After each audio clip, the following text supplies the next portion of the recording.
আসলে কিন্তু আমার বক্তব্য লিখেই নিয়ে আসছি। লেখার বাইরে দেওয়া আমার জন্য খুব কঠিন, কারণ কথা বলতে তো মুখেটা কত কত আয় করতে পারে।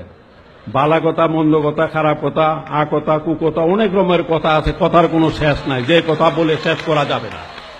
কিন্তু কথা হলো, আসল কথা হলো, কথা বলতে গিয়া আমার সাংবাদিক ভাইরা আছে, ওনারা এই থেকে বিভিন্ন গ্রামাটিক্যাল মিস্টেক, বিভিন্ন ধরনের, আবার এই অর্থ কি হয় বা এটা এইভাবে না বললে ওইভাবে বললে কেমন হয়, এ ধরনের একটা সমস্যায় থাকি। যার জন্য রাষ্ট্রপতি হওয়ার পরে একটা গরুর খোয়ার তো শুনছেন আপনার নাম, এই খোয়ারের ভিতরে থাকার মতো একটা অবস্থা, মানে যার জন্য এই অবস্থার ভিতরে রাখা হয়, মানে যার বা ভিতর থেকে কোনো ধরনের কাজ ফ্রি করা যায় না। এখানে আজকে আমার বন্ধু ফজলুর রহমান মানে ফারুক, সে আমার ছাত্র জীবনে যখন নাকি আমরা এই 60-এর দশকে রাজনীতি করছি, ছাত্রলীগ করতাম, তখন আমরা একসঙ্গে কাঁধে কাঁধ মিলে স্লোগান দিতে কত কি করেছি। সে কিন্তু আজ আমার এখানে আসতে যে কি অবস্থাটা ফেস করছে, সে পরে জিজ্ঞাসা করলে তার কাছে জানতে পারবেন, মানে আসতে পারে না। আর আমি যে আপনাদের কাছে আসছি, কিন্তু আসছি তো দেখেন বাসের বেড়া দিয়া কত দূর। এই যে আমরা গান অনেক সময় শুনতাম, মাঝে মাঝে নিজেও গাইতাম যে দূরের মানুষ কাছে আসো, শুনবে যদি আমার গান। এখন অবস্থা এমন হয়েছে, কাছের মানুষরা ঠেঙ্গা দূরে ভাবে, আশেপাশে আসার কোনো সুযোগ নাই। এই হলো আমার অবস্থা।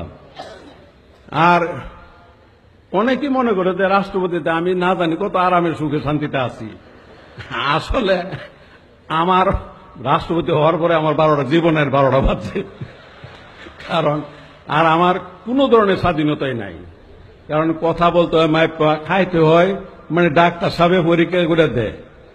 পয়লার দিন যখন রাষ্ট্রপতি, পরের দিনই মানে হাজির অনেক লোক, ডাক্তারও আয়সা পড়ছে নিচে সব। আমার ওয়াইফরে বললাম যে একটা ডিম আমলেট করে দাও তাড়াতাড়ি। ডিম আমলেট করছে যে একজন যে আমার দিব না, আমার ওয়াইফের হাত থেকে ডিম লয়ে গেছি গা নিচে। আবার ডাক্তারে বেশি না 1/3 খাইছে। এখন বলেন একটা ডিমের মামলেট, এটা থেকে 1/3 খাইয়া লাইলে এটা কি খায়?